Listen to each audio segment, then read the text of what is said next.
Talk Deep with Ryan, and today I've just returned to New Jersey from vacation in California.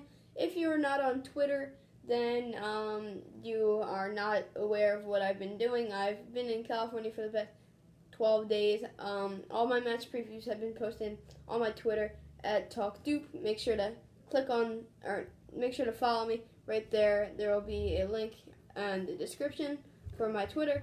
So, all of my previews have been on that. I apologize, it's been kind of hard to get the episodes onto YouTube, but I've been getting them on Twitter, so that has been alright for me. So, I had a very nice trip, saw some family, and went to Disneyland and all that kind of stuff, San Diego Zoo. Had a very fun time there, but it's now back to New Jersey for the last month of summer, do some union stuff. The last month of summer I'll be trying to get as much union stuff coverage as I can. So maybe that will include going to practice, getting some coverage for you guys, and that's what I want to do. And hopefully I'll keep that up with the rest of the season. Now the union's injury report is not filled with many players this week. But Fabian Herbers, as you already know, he is on the road to recovery. He must be doing pretty good because he has gotten some new cleats from Adidas, the new X17.1 Ocean Storm Pack colorway. So that might be a hint that he's on his way back. But as for the Union, they still have a couple more nagging injuries with Gooch, with a little groin injury. Andre Blake, that's probably the big one, aside from Maurice Sadu. He has some stitches in his hand. I think they came out today, if I'm not mistaken. And he will be doubtful for the game on Saturday. So that's kind of a big thing for the Union. Modu is on his way to recovery. And I'm not going to get into all that, but I'm just going to say he's on the way to recovery. And he might play with Steel over the weekend, but a Union reporter reported that he will not be playing for the Steel this weekend.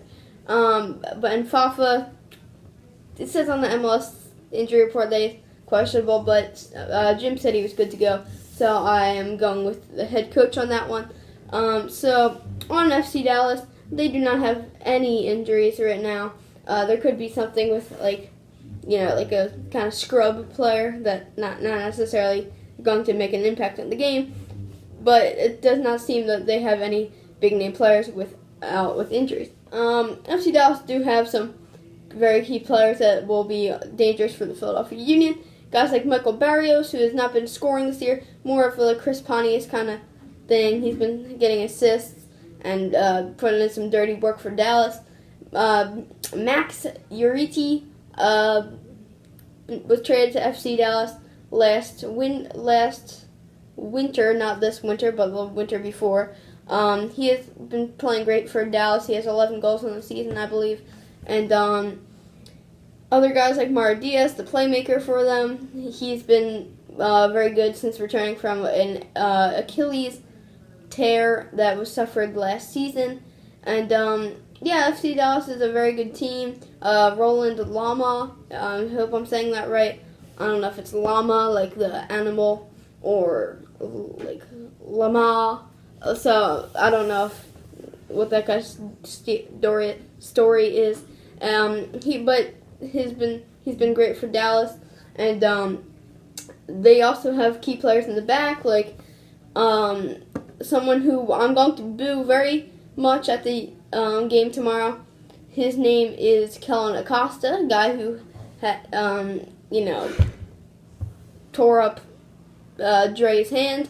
So I'll make sure to boo him tomorrow if you were at the game. Make sure to give him the thumbs down, boo him whenever he's on the ball, and spread the word on that one if you're going to the game tomorrow.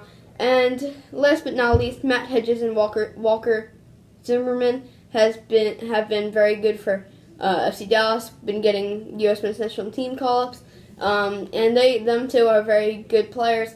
Jim Curtin praised them as probably the best two center backs in the league, or center back combination in the league. So the Union do have a very tough opponent in FC Dallas, it will be interesting to see how this game goes. The Union could wind up beating them with ease and getting beaten with ease.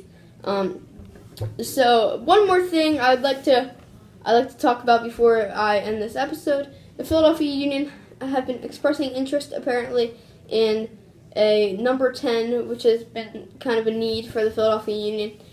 His name is Nico Martinez. He is the brother of former Real Salt Lake player Burrito Martinez.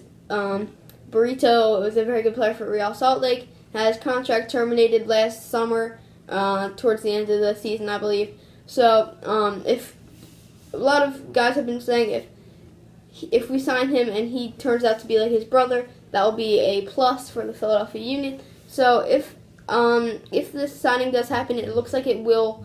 It will be very good for the Union to get some more of a playmaker, kind of like the 2015 player Chaco Maidana. Similar to him, I've been hearing he's similar to Maidana, Ladero, I think, and kind of like Alberg. So if he does have some qualities of those three players, then that will be very good. This episode is going very long. So thank you guys for watching, and I'll see you next time on Talk to Play.